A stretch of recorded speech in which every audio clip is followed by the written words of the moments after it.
homes, and we welcome you to this auspicious occasion, this festivity that we are celebrating, the birth of Hazrat Abbas alayhi salam.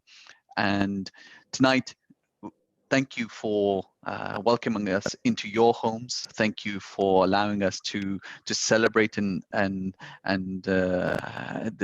join with you in these celebrations to commemorate and celebrate the birth anniversary of Hazrat Abbas, the personality and the victor of Karbala. We will start today's event with a recitation of the Holy Quran by Brother Kazim. And following on from that, we will have a series of recitations and a lecture by our esteemed guest, Sayyid Al-Qazwini. But before that, we will, of course, as always, start with the recitation of the Holy Quran by Brother Kazim. So I'd like to invite Brother Kazim to recite the Quran.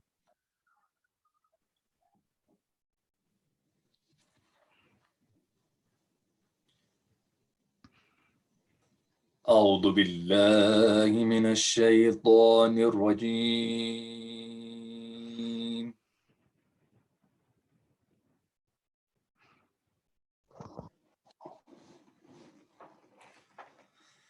بسم الله الرحمن الرحيم.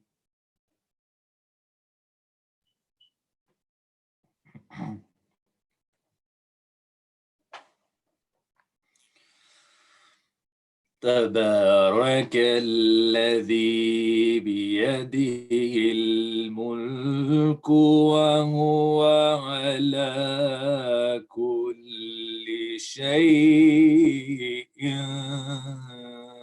قدير.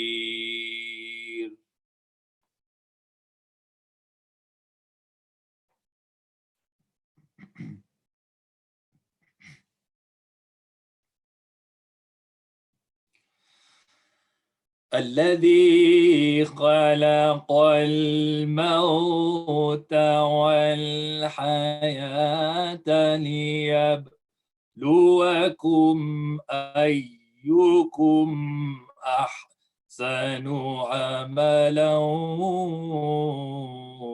وهو العزيز الغفور.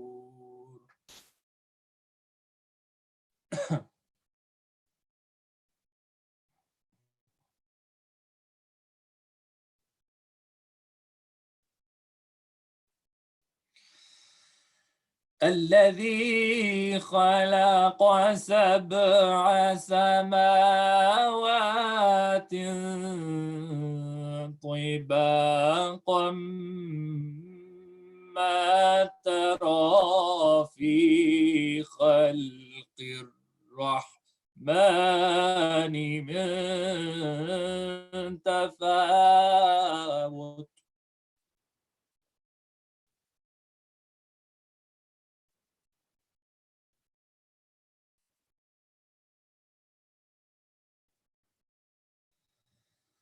فارجع البصر هل ترى من فطور.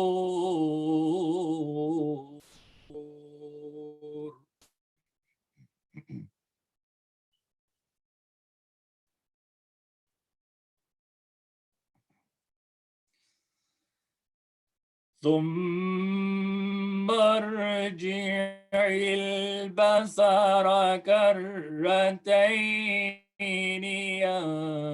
ينقلب إليك البصر خاسئا وهو حسير.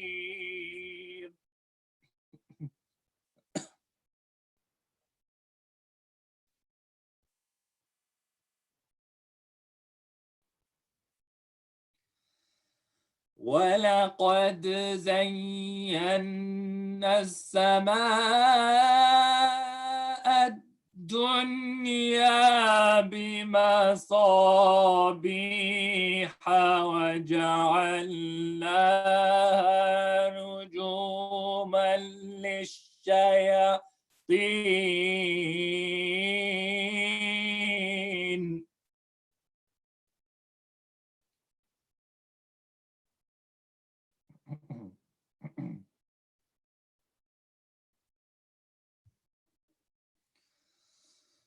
وجعلناها رجوما للشياطين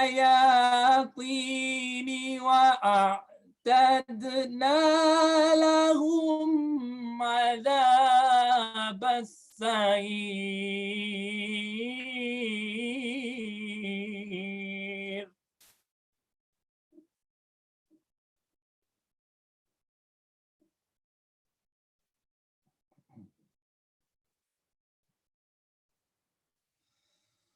وللذين كفروا بربهم عذاب جهنم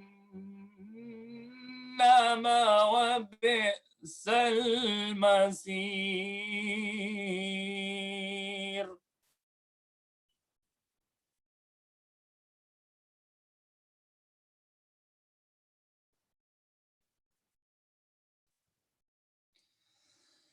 إذا ألقوا فيها سمعوا لها شهيقا وهي تفور.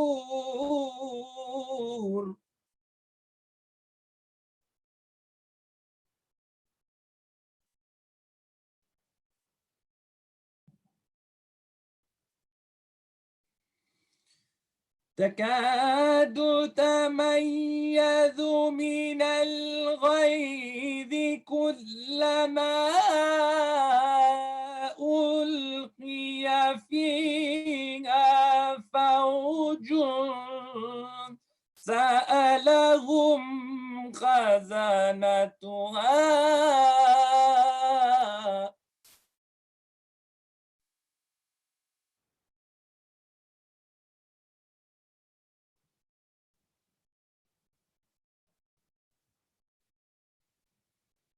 كلما ألقي فيها فوج سألهم خزنتها ألم يأتكم نذير.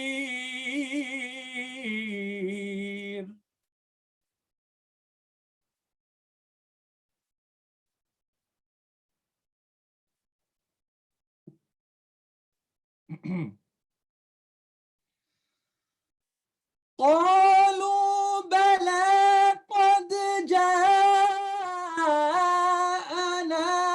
نذير فكذبنا وقلنا ما نزل الله من شيء.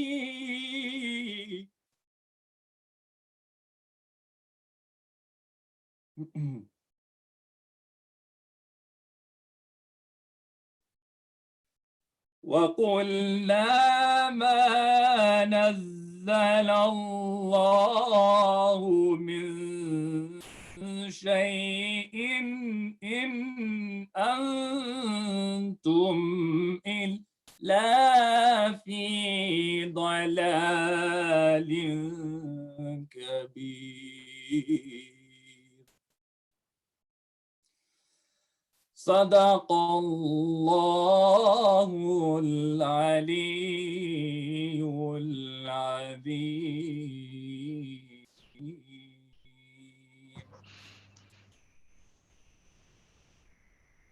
اللهم صل على محمد وآل محمد. بسم الله الرحمن الرحيم. السلام عليك يا ابن أمير المؤمنين. السلام عليك أيها العبد الصالح المطيع لله ولرسوله أشهد أنك قد جاهدت ونصحت وصبرت حتى أتاك اليقين. لعن الله الظالمين لكم من الأولين والآخرين وألحقهم بدرجك الجحيم. صلوا على محمد وآل محمد.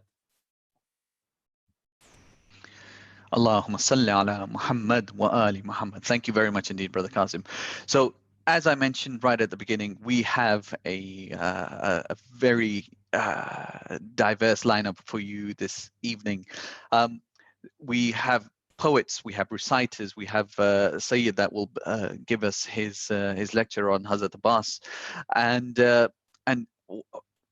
once again, we want to do our best to cater for all the English audience across the board, and ensure that we are being welcomed into your home, but we also want to make sure that everyone joins into this live event that we have on Facebook, on YouTube. So if you can do your best to share the links, spread the links that you may have with your family and your friends, that would be very, very, very helpful for us and for everyone to benefit from the event that we have set up today. So without further ado, as our next reciter and poet extraordinaire, you all know that this is an auspicious occasion, and no one better than Brother Nuri Sardar to take us from here to Karbala to pay our respects to Hazrat Abbas on this festive occasion, to commemorate and celebrate actually the birth of this beautiful individual. So with that, I will hand it over to Brother Nuri to carry on the proceedings.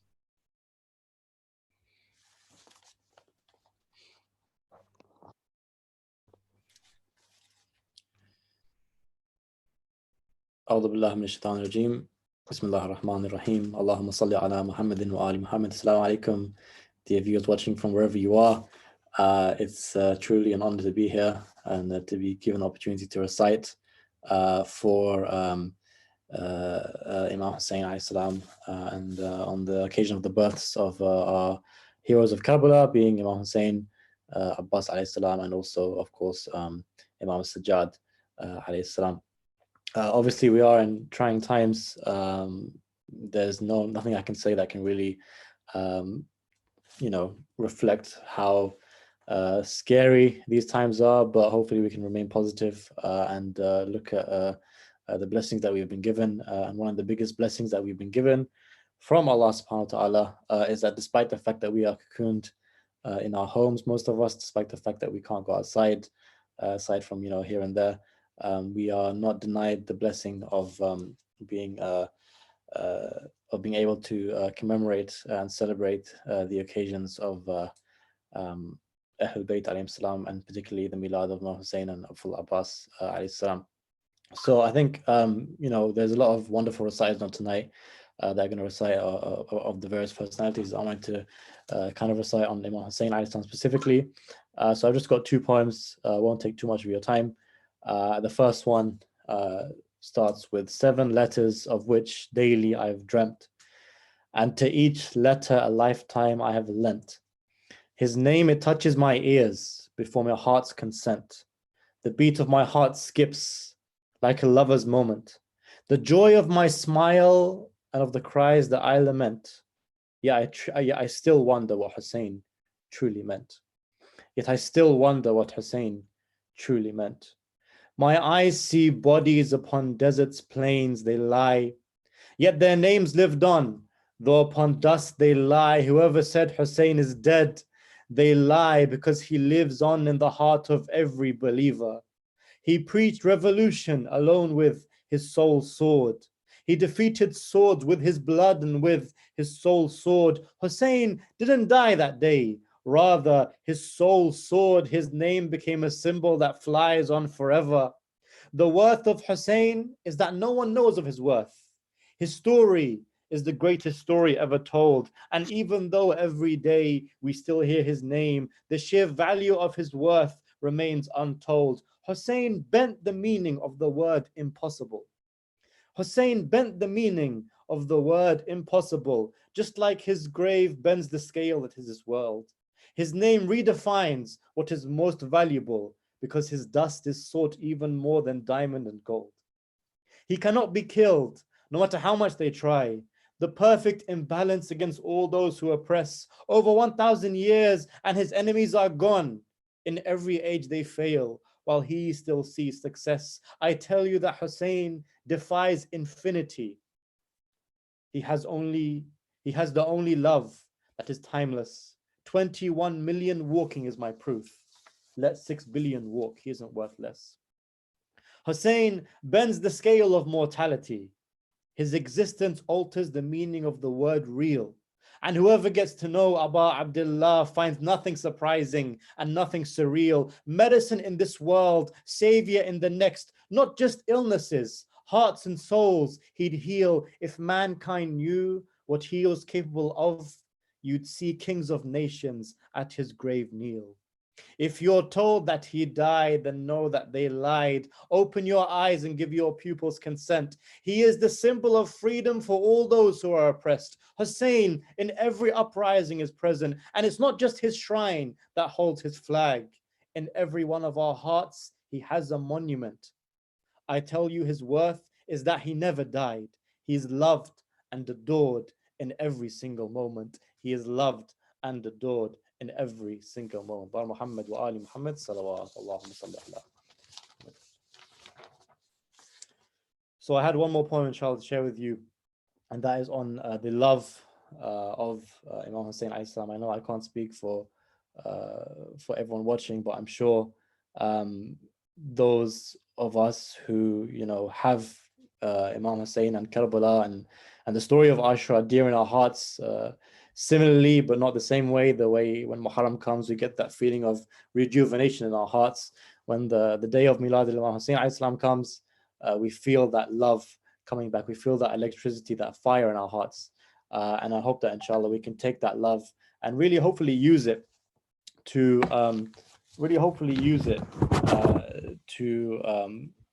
better ourselves and better the world around us. And on the love of Imam Hussein, I wrote this poem speaking about how all love is a lie except for the love of Hussein. And it says that true love lies with the one who has his head held high.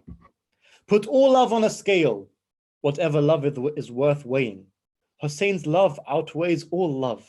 In fact, it outweighs everything, and all other love is a lie. How often does love make man bow to its feet? Only life and death and love sway the heartbeat. I place all love beside falseness and deceit. I see most love like an enemy to defeat. A heart recites its beloved one's name with its heartbeat, and there is but one heart that my heart yearns to meet. Hussein, Hussein, my heart recites the love of God, and Hussein intertwines like shore and sea. My heart beats Hussein, Muhammad, Abu Fadl, and Ali, and all other love is a lie. Love is owned and bought by the blood of Hussein. All other love leads to disaster and pain. A love that nature's forces fail to explain. Sanity found deep in something that's insane. Heaven without him can't be loved just the same, because the master of youth's throne, there awaits his reign. And around his throne, you see the Abbas flies. The slave of no one is a slave to the love of his brother. If any doubt Hussein's love, just ask Abbas, his own flag bearer, and all is a lie. When our mothers birthed us, his name they would wail. Our fathers would beseech him, and he would fulfill. His love is a fire, while all other love is still. It burns our bones, and yet our wounds it heals. Bodies become weak, and minds become frail, unless they cry, Ya Hussein, and Ya Abbas Abu Fadl. Broken are all those who deny His love is worth more to us than the blood that flows within our veins. Whatever we own and whatever we love is simply both God's and Hussein's, and all other love is a lie. All love, except and without his, is a lie. How does one without it in his Lord rely? How does one without it in his Lord rely? While we're kept afloat by the tears that we cry, we learnt Islam from the tears that sit in the eye. His head held high made us hold our own heads up high. All other love drowns souls and watches them die. But by his love, even Allah swears by. Through his love, we worship God and we fall in love with Muhammad. What other love falls in love with a man with a severed head? Because all other love is a lie. The ear is deaf. All it can hear is Hussein. Our lungs breathe in because the air is Hussein. The ear is deaf. All it can hear is Hussein. Our lungs breathe him, for the air is Hussein. Our prayer and despair and our care is Hussein. The sword we use to butcher fear is Hussein. The eyes confess that every tear is Hussein. And with death, the savior who will appear is Hussein. We put Hussein in place of I. All five of our senses know nothing but the fifth of the cloak. His light is the first light of our souls. His light is the first sight of our souls. When into life we awoke, and all other love is a lie. So let the tears flow, because they quench our master. Let the blood flow, as if shed in Karbala. There is no love but his, and no life either. The heart yearns death, so that his heart lasts forever. The world sways with the flutter of his banner, which we hold in this world and we hold in the hereafter. His hope is hope for when we die. In our grave, when the angels come to us with their questioning, we await Hussein to save us because we gave Hussein everything. We await Hussein to save us because we gave Hussein everything. For true love lies with the one whose head is held high. Put all love on a scale. Whatever love is worth weighing. Hussein's love outweighs all love. In fact, it outweighs everything. And all other love is a lie. And all other love is a lie. Wassalamu alaikum jami'an wa rahmatullahi wa barakatuh. Allahumma salli ala Muhammadin wa ali Muhammad. Allahumma salli ala Muhammad wa ali Muhammad. Thank you very much indeed, Brother Nuri.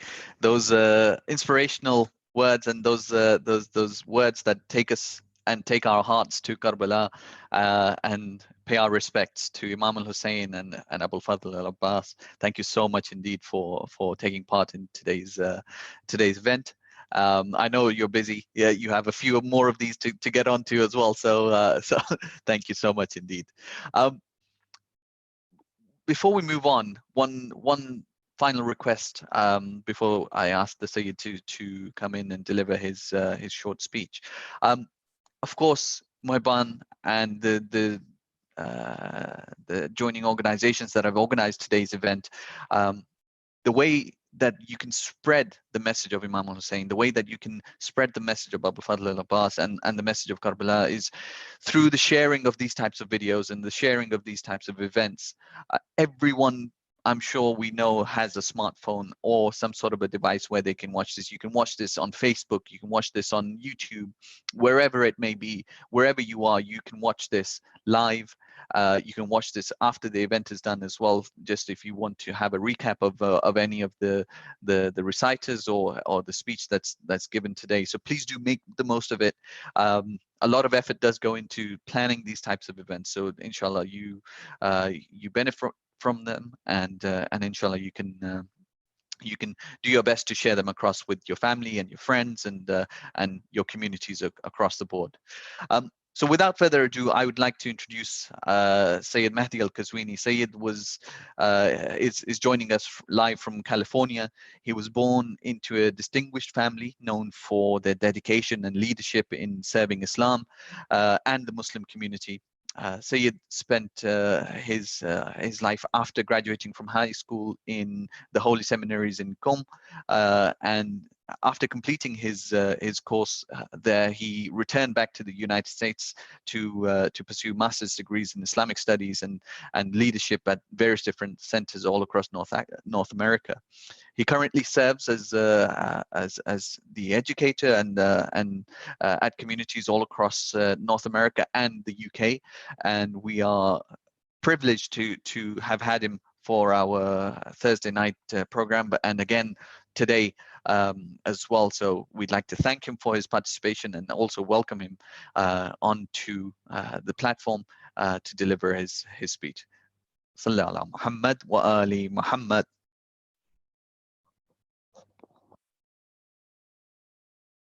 عليم من الشيطان اللعين الرجيم بسم الله الرحمن الرحيم الحمد لله رب العالمين والصلاة والسلام على أشرف الأنبياء والمرسلين حبيب إله العالمين أبي القاسم المصطفى محمد وعلى أهل بيته الطيبين الطاهرين المعصومين المنتجبين. قال الله في كتابه الحكيم بسم الله الرحمن الرحيم الله ولي الذين آمنوا يخرجهم من الظلمات إلى النور والذين كفروا أولياؤهم الطاغوت يخرجونهم من النور إلى الظلمات أولئك أصحاب النار هم فيها خالدون. صدق الله العلي العظيم. My dear friends, specifically in the Manchester community, but across the world, for those who are connected into this live stream today, Assalamu alaikum wa rahmatullahi wa barakatuh. It's my distinct honor again to be able to connect with you and to serve, especially considering the auspicious occasion that we are observing, the 3 days of the birth celebration of Imam Hussein, Abil Fadl Abbas, and Imam Zain al-Abidin alayhim salam. May the peace and blessings of Allah subhanahu wa ta'ala be upon all of them. I hope that all of you are maintaining your health, you are doing well, you're thriving and prospering. And it's truly a blessing that within the current circumstances that we're observing, that the entire world is witnessing, that we can continue to find ways to come together and celebrate these auspicious occasions, that we can continue to get together, and that the remembrance of the Ahlul Bayt alayhimus salam does not cease to exist. Of course, they are the anwar, they are the illumination of this world. Allah subhanahu wa ta'ala says in the Quran, وَيَأْبَى اللَّهُ إِلَّا أَن يُتِمَّ نُورَهُ, that the light of God does not become extinguished, no matter what the circumstances, whether it is intentionally or non-intentionally, the light of God continues to illuminate the world. So that is something that we can come together and celebrate. And I want to take a few moments today and talk to you about loneliness. And the reason I want to talk about that is because in light of the recent events that are going on and the idea of social distancing or staying at home, of course, you know, it can become a very lonely time for people, especially those who may not have close family members or friends or relatives to check up on them. And seeing how all of this is unfolding, it's going to be interesting to observe from a psychological perspective, from a mental health perspective, how all of this is going to play out. Because people obviously are suffering. I mean, quarantine or not, self-isolation or not, people are suffering from loneliness.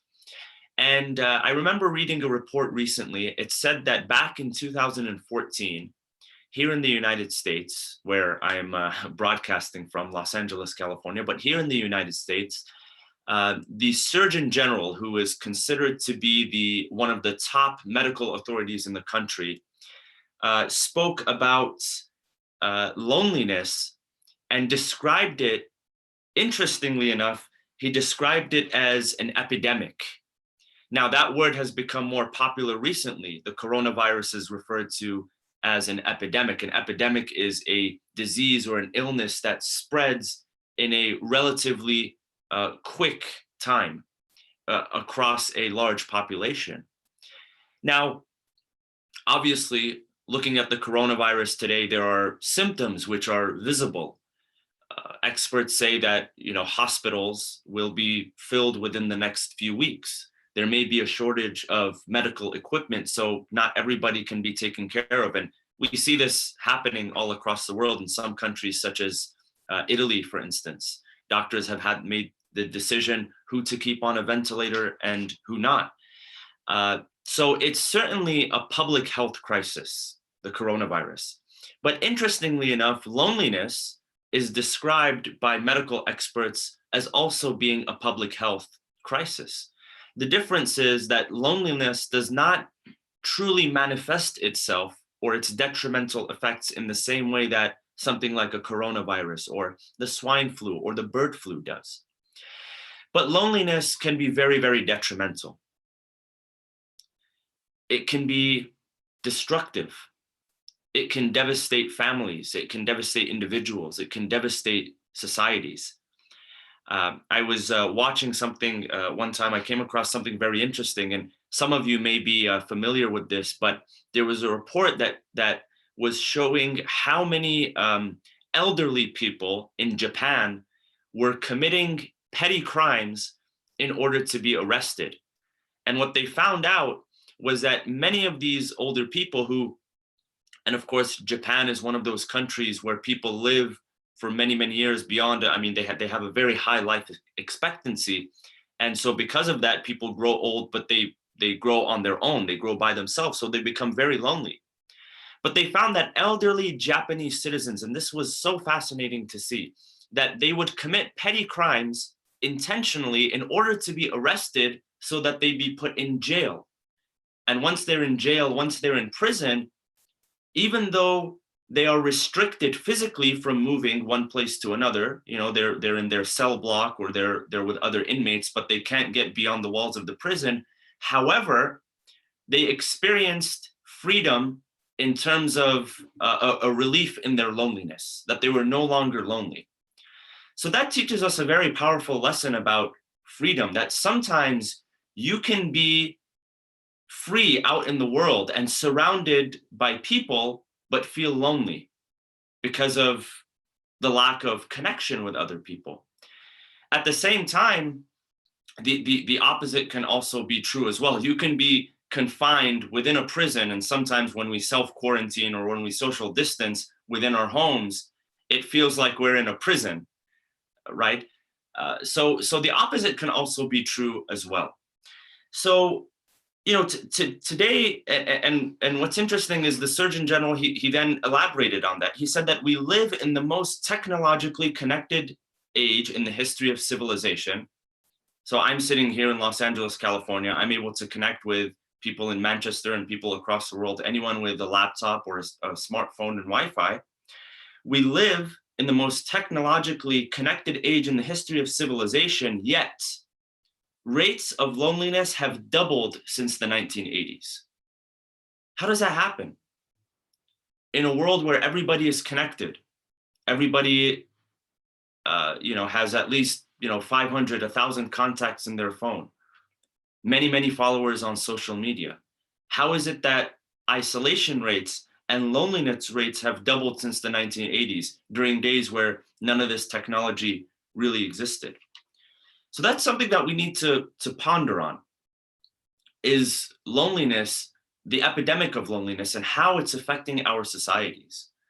And now is a great time to sort of refresh our memory on that and think, moving forward as we emerge from a crisis like this, what are we able to take as principles and values so that we make sure that the individuals in our societies and our communities do not feel lonely, do not suffer from the disease or the illness of loneliness. So, looking at it from a psychological, if you look at it from a psychological and a social perspective, it's perceived that generally men are more lonely than women. For those of you who are familiar with the whole, when the Me Too movement came out and the idea of toxic masculinity, well, one of the replies to that was that men are suffering just as much as women. Now, I'm not here to take sides or anything like that. I'm just here to present the responses that were there. But one of those responses was that men are actually just as lonely. It's not that women feel, but Men, because they perceive relationships differently, that's why it's perceived that they're that they're actually that they are perceived as lonelier. So a number of studies have been done there, and they talk about how men are basically they are better at building looser, more diverse networks, and women are better at building closer, more intimate relationships.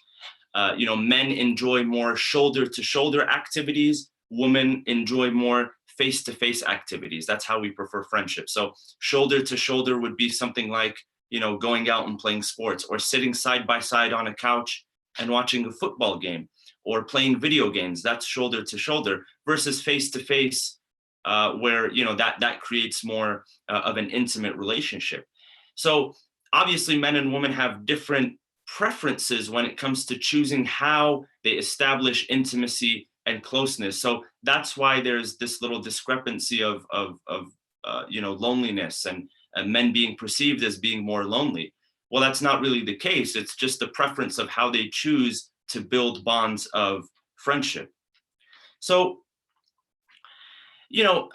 what I really want to mention and kind of want to hone in on is our relationship to Allah subhanahu wa ta'ala. When you think about loneliness, say in the context of the Quran, the story that I am reminded of is the story of the Prophet Yusuf alayhi salam, which is described in chapter 12 of the Quran, Surah Yusuf. And obviously Yusuf is a prophet that experiences being alone, but not necessarily loneliness. And there are two examples of there. One is when he was tossed into the bottom of the well by his brothers. فَلَمَّا ذَهَبُوا بِهِ وَأَجْمَعُوا أَن يَجْعَلُوهُ فِي غَيَابَةِ الْجُبِّ. Allah subhanahu wa ta'ala says that when his brothers came together and they conspired and they planned and they schemed to toss him into the bottom of the well. And he spent some time in the bottom of that well. It's interesting because the Quran does not mention this. However, there are narrations that mention the dua of the Prophet Yusuf when he was in the darkness of that well, how he called upon Allah subhanahu wa ta'ala to rescue him.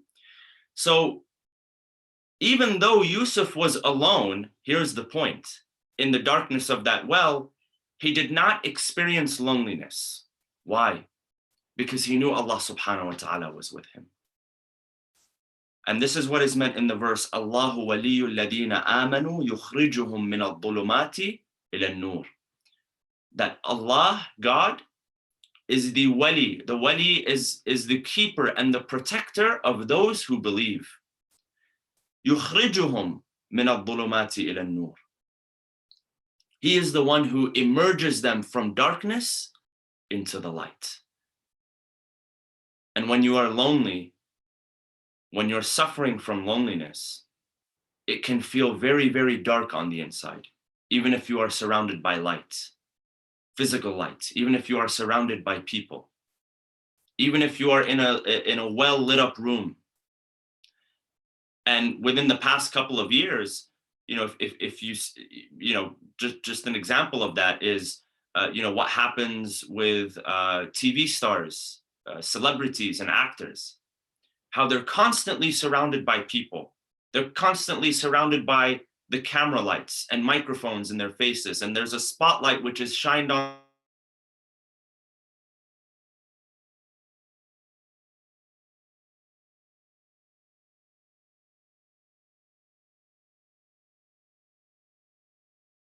them 24/7. It makes them feel despair and anxiety and depression to the point that they take their own life. That's a question that we really need to reflect upon. So in the case of the Prophet Yusuf alayhi salam, even though he was alone in the depths of that dark well, he did not feel lonely because he knew Allah subhanahu wa ta'ala was with him. So this is one instance of his story. Another instance where this idea came to his aid was when he was placed in prison. See, he had the choice to either be amongst the evildoers and be around people, or choose solitary confinement. He chose solitary confinement because he knew that the same God that was with him when he was in the depths of that dark, cold well was going to be with him when he was in prison. And this is why he rather chose prison than being around people, because he knew that in prison, God was going to be with him. But if he chose to be with the evildoers, that God was not going to be with him. Because that verse that I just mentioned, chapter 2, Surah Al-Baqarah, verse 257, the other side of that, it says, وَالَّذِينَ كَفَرُوا, those who disbelieve, أَوْلِيَاؤُهُمُ الطَّاغُوتِ. Their awliya, their protectors, their maintainers, their keepers are the evildoers. يُخْرِجُونَهُم مِّنَ النُّورِ إِلَى الظُّلُمَاتِ. They take them, they grab them, and they drag them down from light into darkness. So what did Yusuf say when he remembered that? He said, قَالَ رَبِّ السِّجْنُ أَحَبُّ إِلَيَّ مِمَّا يَدْعُونَنِي إِلَيْهِ. Oh Allah, if being out here and being surrounded by people means that I have to be here, I have to become an evildoer and take on the characteristics of an evildoer, then I shall rather be in prison in solitary confinement than be with the evildoers, because I know in solitary confinement you will be with me. قَالَ رَبِّ السِّجْنُ أَحَبُّ إِلَيْهِ. Prison in this case is more beloved to me than being around people. Think about that for a moment. Think about that in light of quarantine or in light of social distancing or staying at home. You know, I was reading an article and it was talking about the advantages and disadvantages of this whole crisis. And towards the end, the author was writing about the advantages that this may have. That we might see in the next few years a generation that will rise that experienced this when they were young, and now they will choose to work in the fields of medicine and curing infectious diseases and diseases that can become epidemic. We might see a rise in that.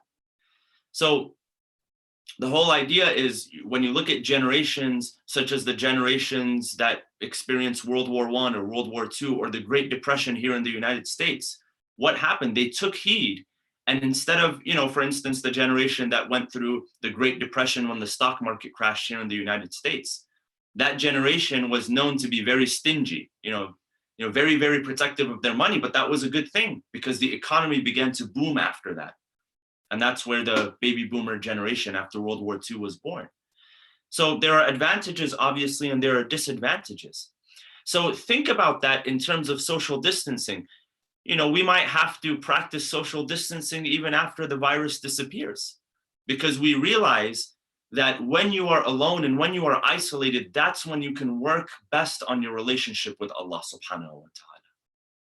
Because being alone does not necessarily mean that you have to be lonely. This is something that we need to shed light on. So going back to that story of Yusuf, alayhi salam, he chose rather to be alone than around people because he knew that those people were going to corrupt his character. There's a verse in the Bible, it says, bad company corrupts good character, which means that pick your company. What we're doing right now, brothers and sisters, even though physically we cannot be in proximity to one another, our hearts are united, our minds are united. Why? Because we're getting together within the means that we're able to celebrate a great cause, to celebrate a great event, to talk about great things. So one lesson we can take from that, brothers and sisters, is choose your association. Because if you choose the wrong association, it doesn't matter how many people you have around you, you can still feel lonely. And as we know, loneliness is an epidemic. It's a public health crisis, which can be detrimental. However, sometimes you need to tighten the circle of people that you have with you. Smaller quantity, but higher quality. And that's a lesson that we can all learn from when it comes to the people that we choose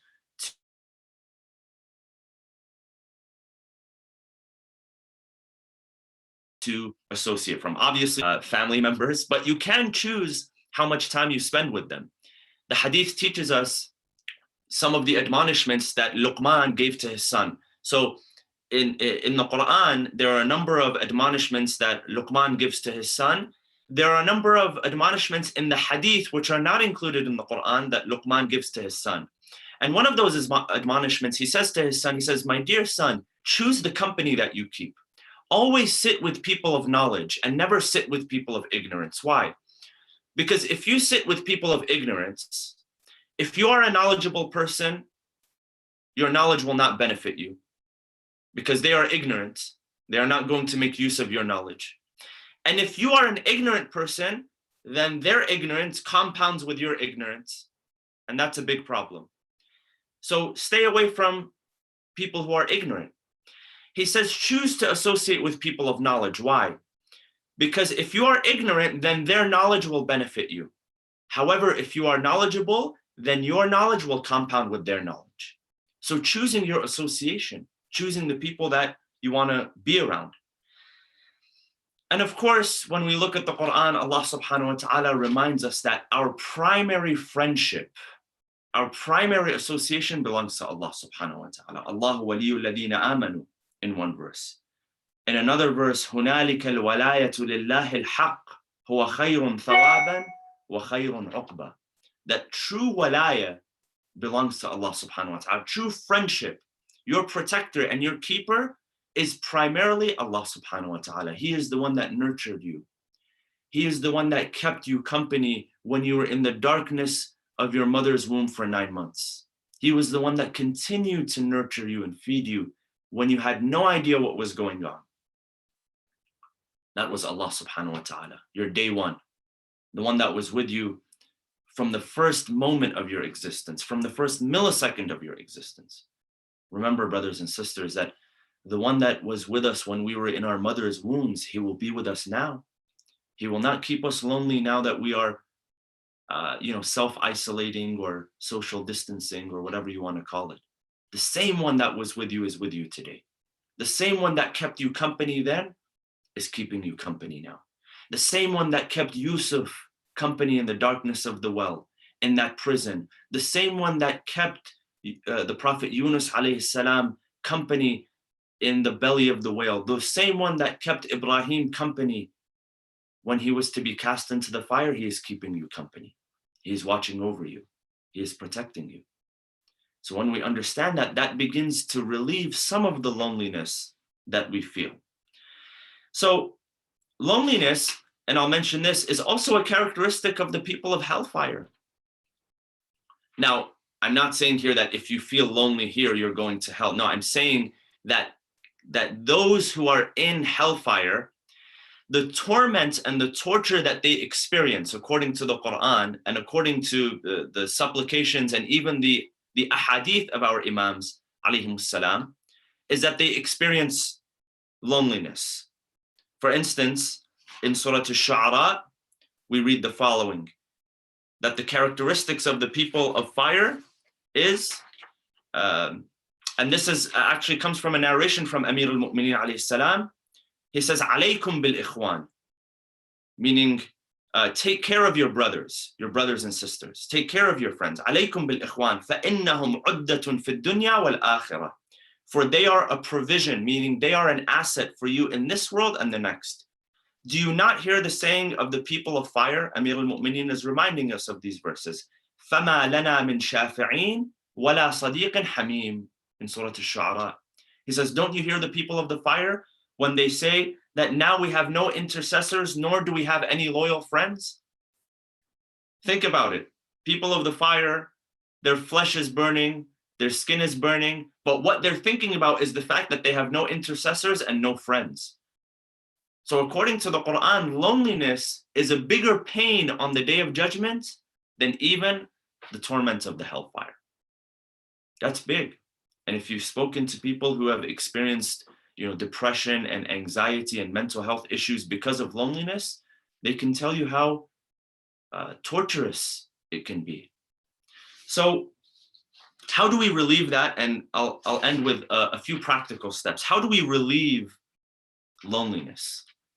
Well, one is by congregation. Now, that's something that is not an option now, physical congregation. However, we are able to congregate with one another. Think about it. Even when there is no flu going around, when there is no virus or pandemic, there's a lot of information which is available online. Most of the masajid, they do a live stream of their khutbahs, their Friday khutbahs, for instance, on social media platforms. However, people still choose to come into the masjid. Why? Because social proximity has value. We are born, brothers and sisters, as human beings, as social creatures, and we appreciate social proximity.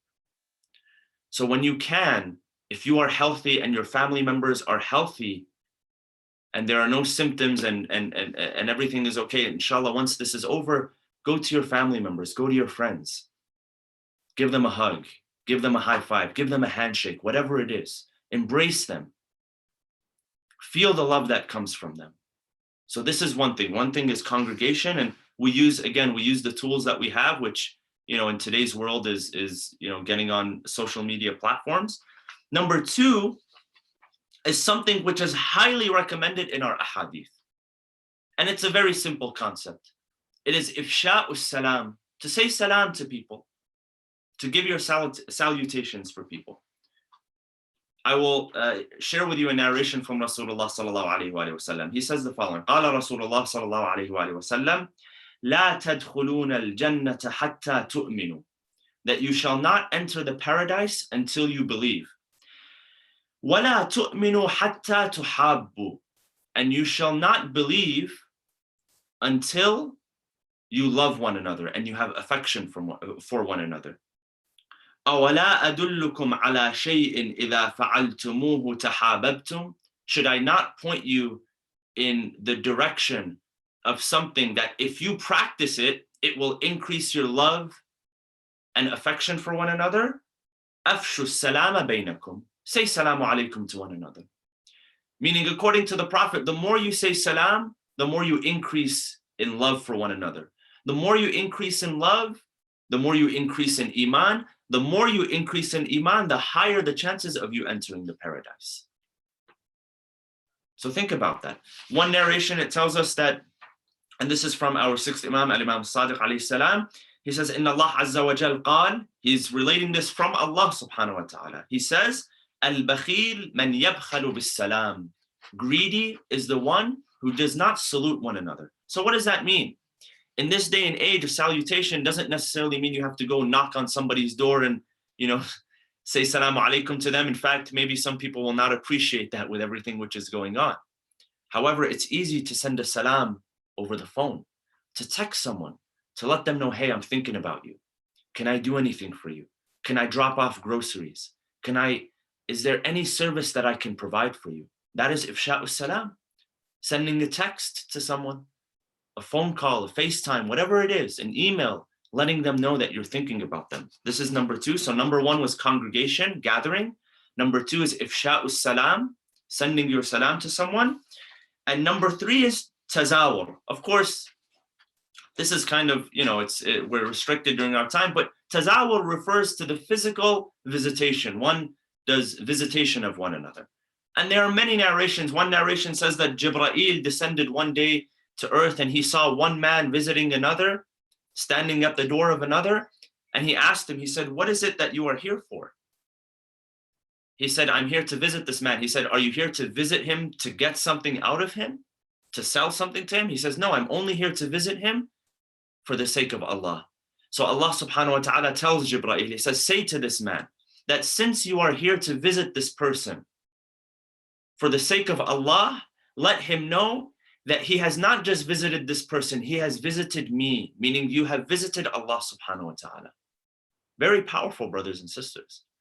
Inshallah, when this is over, let us establish the habit of going around to people and visiting them, because as we visit them for the sake of God, we are visiting, it is as if we are visiting Allah subhanahu wa ta'ala. And I just want to end with really the following. When you reflect on the life of Al-Imam Abi Abdullah al-Husayn alayhi salam, Abu al-Fadl al-Abbas, Al-Imam Zain al-Abidin, there were times where they had many people around them, and there were times where they had nobody around them.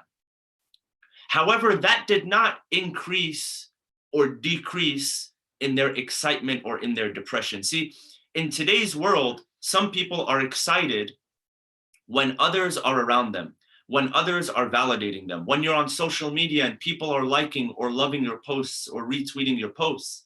Sometimes it gives you a sense of control. It gives you a sense of influence. It gives you a sense of excitement. Well, what happens if nobody is to look at your posts? You don't get the likes that you want. You don't get the retweets that you want. What happens? Do you increase? Do you decrease in excitement? Do you increase in depression? If you study their lives, there were times where they had people around them and there were times where they had nobody around them.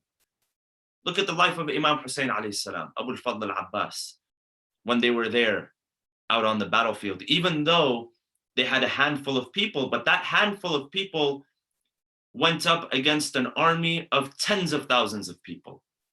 It must have felt very, very lonely. Imagine yourself and how lonely you would feel in that situation. However, Imam Hussein did not feel lonely. Abu al-Fadl al-Abbas did not feel lonely. Why? Because they knew that Allah subhanahu wa ta'ala was with them. So see, my brothers and sisters, when you know that Allah subhanahu wa ta'ala is with you, when He is watching over you, when He is protecting you, when He is guiding you, that gives you relief from the sense of loneliness. I just want to share an excerpt from the dua of Imam Hussein alayhi salam, from Dua Arafah, which is a very, very powerful dua. And this was during one of the pilgrimages of Imam Hussein alayhi salam. And this is something which is highly recommended to recite on the day of Arafat, but I'll just give you a little snippet of it, which reveals the relationship of Imam Hussein alayhi salam and how he saw God taking care of him during times where he was most vulnerable, during his infancy and during his childhood. He says, "Oh Allah," and this is just a small snippet of it. He says, وَحَفَظْتَنِي فِي الْمَهْدِ طِفْلًا صَبِيًّا وَرَزَقْتَنِي مِنَ الْغِذَاءِ لَبَنًا مَرِيًّا وَعَطَفْتَ عَلَيَّ قُلُوبَ الْحَوَاضِنِ وَكَفَّلْتَنِي الْأُمَّهَاتِ الرَّوَاحِمِ وَكَلَأْتَنِي مِنْ طَوَارِقِ الْجَانِ وَسَلَّمْتَنِي مِنَ الزِّيَادَةِ وَالنُّقْصَانِ فَتَعَالَيْتَ يَا رَحِيمُ يَا رَحْمَنُ. You watched over me in the cradle as an infant boy. This is Imam Hussein alayhi salam speaking to Allah subhanahu wa ta'ala. You watched over me in the cradle as an infant boy, provided me with food, wholesome milk. You turned the hearts of the nursemaids towards me. You interested my upbringing to compassionate mothers. You guarded me from the calamities brought by the jinn. You kept me secure from excess and lack, O merciful, O compassionate. He's saying that at a time when I was a baby, when I was an infant, when I could not help myself, you, O Allah, you were with me. You made sure that I had company with me. You made sure that I never felt lonely. You made sure that I was always protected. This was the attitude of Imam Hussein alayhi salam, brothers and sisters. A couple of verses, and these are a couple of verses of poetry that describe Abu al-Fadl al-Abbas alayhi salam out into the battlefield. As you know, brothers and sisters, the name Abbas, the literal translation of the name Abbas, is the one who frowns. So we read in the Quran, Abasa wa tawalla. So Al-Abbas is the one who frowns, the one who has a serious look on his face. And these verses of poetry, they describe the external appearance of Al-Abbas contrasted against his internal appearance and what was going on the inside. And they say, عبست وجوه القوم خوف الموت والعباس فيهم ضاحك متبسم. That the enemy was the one who was truly frowning on that day. Even though Al-Abbas on the day of Ashura, it looked as if he was frowning, but in reality, it was the enemy who was frowning. Why? Because they knew their destination was the hellfire. In contrast, وَالْعَبَّاسُ فِيهِمْ ضَاحِكٌ مُتَبَسِّمُ, that it was Al-Abbas, the one who is named the frowning one. Inside he was laughing, he was smiling, he was rejoicing because he knew what his destination was. This is a beautiful couple lines of poetry which contrasts the external appearance versus the internal situation which was going on. So brothers and sisters, let us work on our internal situation. Let us make sure that we establish a relationship with Allah subhanahu wa ta'ala during these days. Because when you are content on the inside, when you know that God is with you, when you know what your destination is, that begins to relieve some of the feelings of loneliness that we have. We ask Allah subhanahu wa ta'ala to bless us during these holy days, the days of Sha'ban, to continue our blessings into the month of Ramadan. We ask Allah subhanahu wa ta'ala to accept all of our a'mal during these holy days, to allow us to celebrate these auspicious occasions as we have before.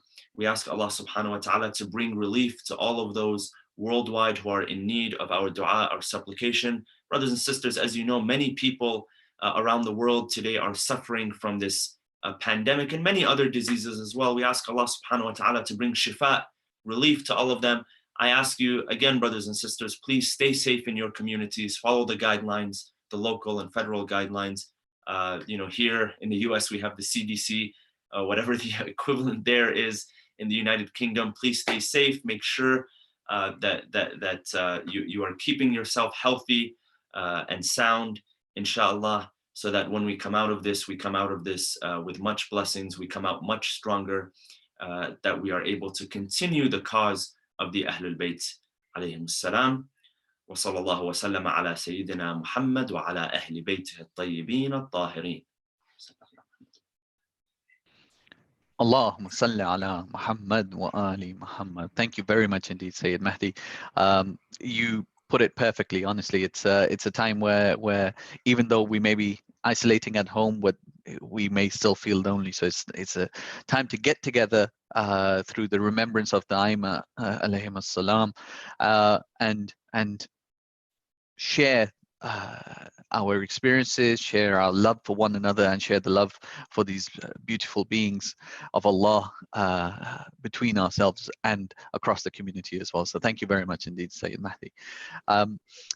We'll continue the festivities. We have Sayyid Ali Al-Hakim, who's joining us from Manchester. Sayyid Ali will be reciting some madahis for us and some nasheeds. So just before I ask Sayyid Ali Al-Hakim to start his recitations, it's the most perfect moment for us all to gather around, whether you're watching on your phone, on your iPad, on your TV, wherever it may be.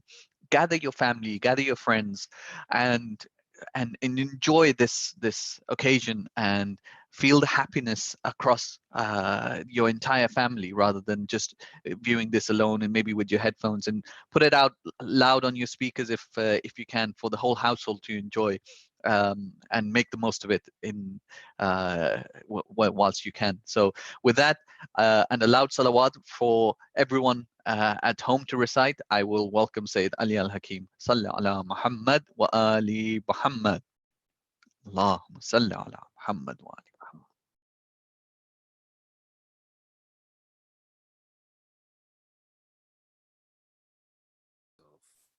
There we go, I've unmuted myself. Bismillah ar-Rahman ar-Rahim. Allahumma salli ala Muhammad wa ali Muhammad. Peace and blessings upon the holy progeny for the Wiladat of Abu Fadl Abbas alayhi salam. Of course, he's the warrior of Karbala, and we've got here some poetry ready in his honor. The first poem is written in the aspect of al-Banin speaking to her son Abu Fadl Abbas on the day of his Wiladah. What an honor it is to have you call me mother, O Abbas. What an honor it is that in my arms I get to hold you. What an honor it is for me to get to raise a child like you, O Abbas. Even in my greatest dua, I never imagined to receive a gift like you. O Abbas, like your father, have valor. O Abbas, like your father, defend Rasulullah's honor. O Abbas, I trust that with each breath that you take, you'll dedicate it in service. O Abbas, I expect nothing less from the son of Ali. I expect nothing less from the brother of Zainab. O Abbas, I entrust you with the service of Hussein.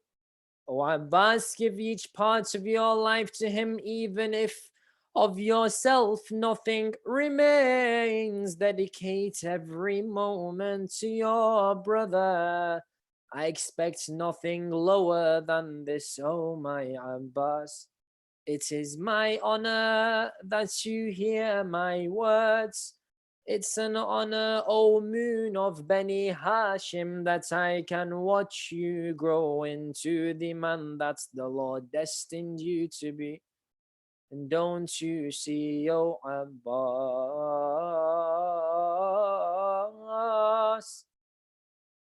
that heaven lies beneath the feet of a mother?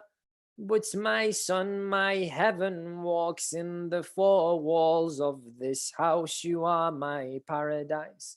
You are the sun that does rise in each of my mornings. You are the moon that lights each of my nights. You are the fragrance of every rose that I smell. You are the breeze that comes with every spring. You are the stars that light this world's dark. And in my life you came as salvation like Noah's Ark. Oh Abbas, your birth is the answer to every dua that I ever made. You are the hope I found in every time that I was afraid. Oh Abbas, your birth, it makes every believer happy. Oh, the pride of Muhammad. Oh, the honor of Ali. Allahumma salli ala Muhammad wa ali Muhammad wa ajil farajahum. Inshallah, this is another poem, inshallah, in praise of Abu Fadl Abbas.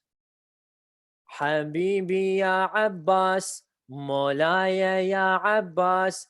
Habibi ya Abbas, Mawlaya ya Abbas. Habibi ya Abbas, Mawlaya ya Abbas.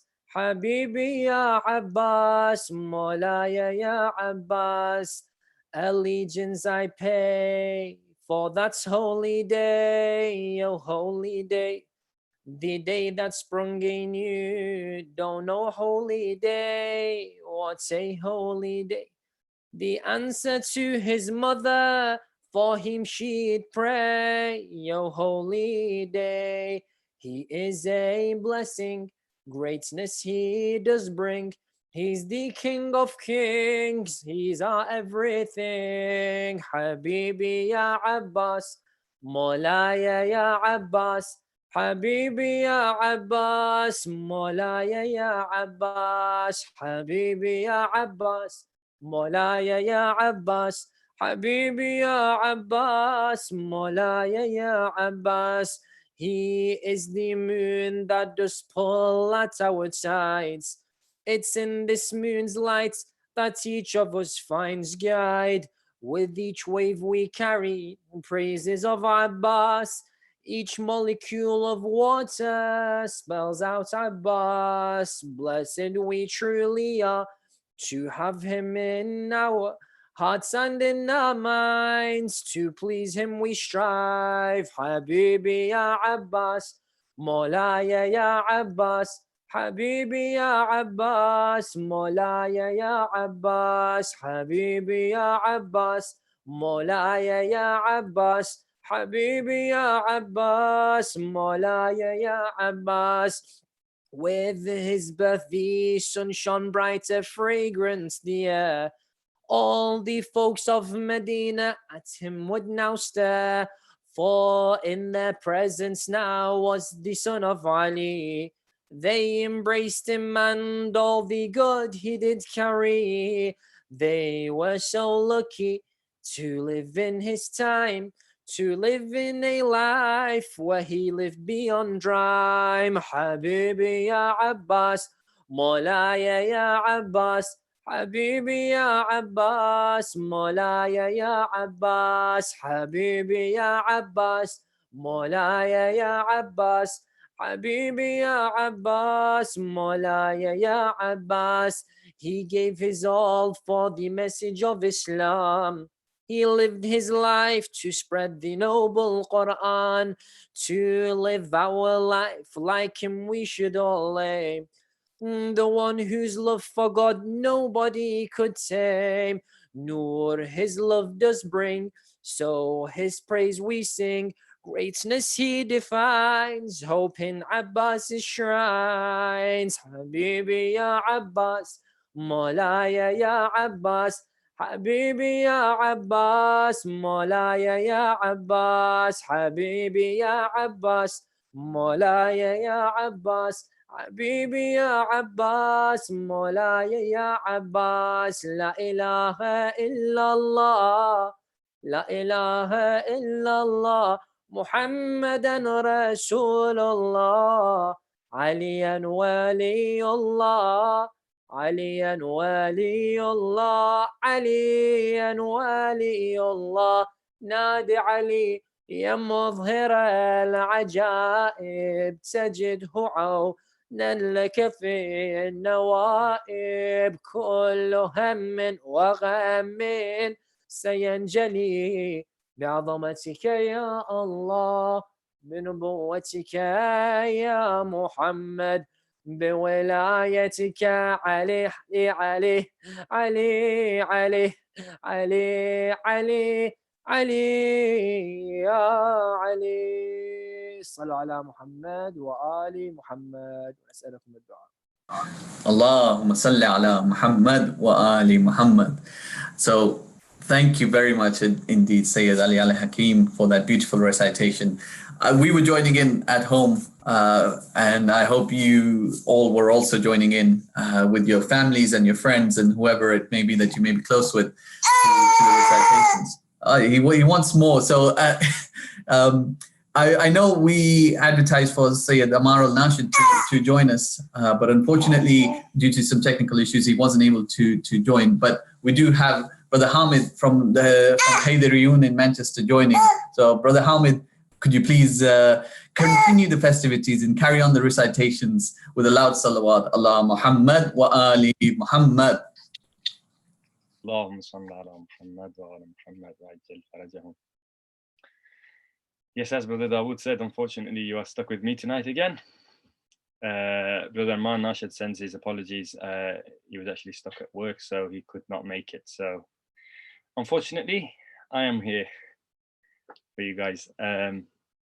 With a slight change as to last night. There was a little incident last night. So, those of you who actually watched the live program, so you'll appreciate that.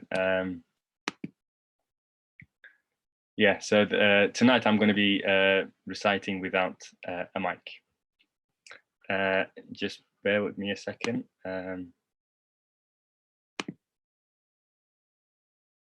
Right, okay.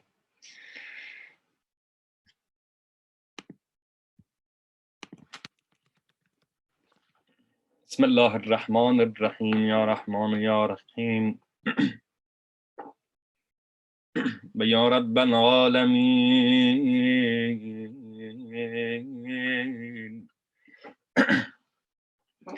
يا رب الحسين بحق الحسين اشف صدر الحسين بظهور الحجة يا رب الحجة بحق الحجة اشف صدر الحجة بظهور الحجة السلام عليك يا مولاي يا أبا الفضل العباس يا ابن أمير المؤمنين تکثیر شده دوباره تمثال علی در بین قمات سبزی از شال علی کرار شده شکوه تکرار حسین در آینه نزول اجلال علی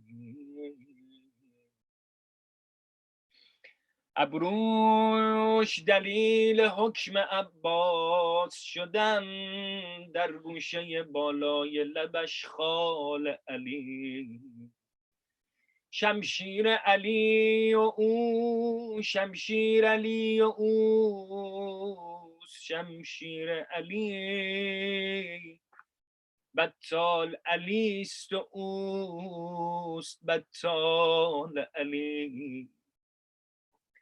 این کیست که آنقدر جلالت دارد در سلسله جلیله آل علی؟ این کیست که بین خوان ضرب المثل است در بی بدلی میان ابطال علی؟ مأموریتش به اعتبار حسن این است علی شدن به دنبال علی. این نور که بر دست علی منجلی است عباس ابو فاضل ابن علی است. عباس ابو فاضل ابن علی است. محروم نشد کسی از آبادی او ساکن شده است عشق در وادی او. از جون بپرس با چه دستی شده جون هر هر شده با برات آزادی او. هر کس که شناختش شد از خود بی خود در منظره حسن خدا دادی او. آنها که مؤدبند در طول زمان شاگرد شدند پای استادی او. گرم دل حسین با بودن او شادند امامهاش با شادی او. یا کاشف کرب وجه ارباب مدد دل داده منم به دست امدادی او. او برد دل مرا به دربار حسین مجنون تویی ای علم دار حسین مجنون تویی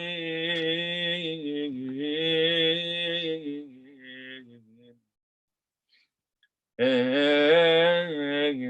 علم دار حسین. I'm going to recite the Mauludi for you. Inshallah, you'll join us by clapping at home. Create the atmosphere for yourselves at home, obviously. سلام یار و یاور حسین سلام مرد واله خدا سلام ای دلاور حسین سلام عبد صالح خدا سلام یار و یاور حسین سلام مرد واله خدا سلام ای دلاور حسین سلام عبد صالح خدا تویی که وزیر شاه و تویی که سپه سالاری برای ابا عبدالله یه تن یله کراری برای ابا عبدالله یه تن یله کراری باب حاجات سقای حرم از دستات میریزه دریای کرم باب حاجات سقای حرم از دستات میریزه دریای کرم سلام یار و یاور حسین سلام مرد واله خدا، سلام ای دلاور حسین، سلام عبد صالح خدا، سلام ای غیور با وفا، سلام ای عزیز فاطمه، سلام ای دلیر دلربا، سلام ای امیر القمه، سلام ای دلیر دلربا، سلام ای امیر القمه. دل تو بیت زینب، دل من بیت العباس، دل تو بیت زینب، دل من بیت العباس، جایی که میاد اسم تو امام زمانم اونجاست. این دل مسته القاب تو آب زمزم توی سرداب تو، این دل مسته القاب تو آب زمزم توی سرداب تو. سلام یار و یاور حسین، سلام مرد والد خدا، سلام ای دلاور حسین، سلام عبد صالح خدا، سلام ای دلاور حسین، سلام عبد صالح خدا، سلام ای امیر منتخب، سلام مهر و ماه منجلی، سلام عشق هاشمی نسب، سلام یبن مرتضی علی، سلام عشق هاشمی نسب، سلام یبن مرتضی علی. دوباره دخیل میبندم به علم تو ای ساقی، دوباره دخیل میبندم به علم تو ای ساقی، چه گره هایی با میشه تو حرم تو ای ساقی، ای رزاق خان کربلا، ای جان شیعه سلطان کربلا، ای رزاق خان کربلا، ای جان شیعه سلطان کربلا. سلام یار و یاور حسین، سلام در ربا، سلام یار و یاور حسین، سلام مرد واله خدا، سلام ای دلاور حسین، سلام عبد صالح خدا، سلام ای دلاور حسین، سلام عبد صالح خدا. سلام ای امید و آرزو، سلام علت حیات من، سلام بحر رحمت خدا، سلام کشتی نجات من، سلام بحر رحمت خدا، سلام کشتی نجات من. چی میشد آقا این شبها با دلی که توفانیه، تو حرم تو میخوندم مناجات شبانیه، مست عشقم مست کربلا، ای سالار زینب علیک السلام، مست عشقم مست کربلا، ای سالار زینب علیک السلام. راهی که بشر را به خداوند رساند، راهی که بشر را به خداوند رساند، عشق است و در این فاصله پلساز حسین است. sallallahu alayka ya mawla ya Hussein ibn Ali wa ya Dhal Fadl al-Abbas. Recite aloud salawat. Allahumma salli ala Muhammad wa ala Muhammad. Thank you, brothers and sisters. I will pass you back to Brother Jaffrey. Thank you very much indeed, Brother Ahmed, for filling in very last minute, and we really appreciate it. And thank you to all our viewers for joining us this evening, wherever you were across the world. I know we had people from the US, from the UK, from India, from Pakistan, all dialing in and viewing this broadcast that we had. I'd like to thank all the reciters and our esteemed Sayyid Mahdi Qazwini for participating in today's broadcast. Inshallah, tomorrow we will have another night of celebrations. Please do join us again, 8 p.m. UK time, and inshallah we look forward to hosting you again soon. Assalamu alaikum wa rahmatullahi wa barakatuh.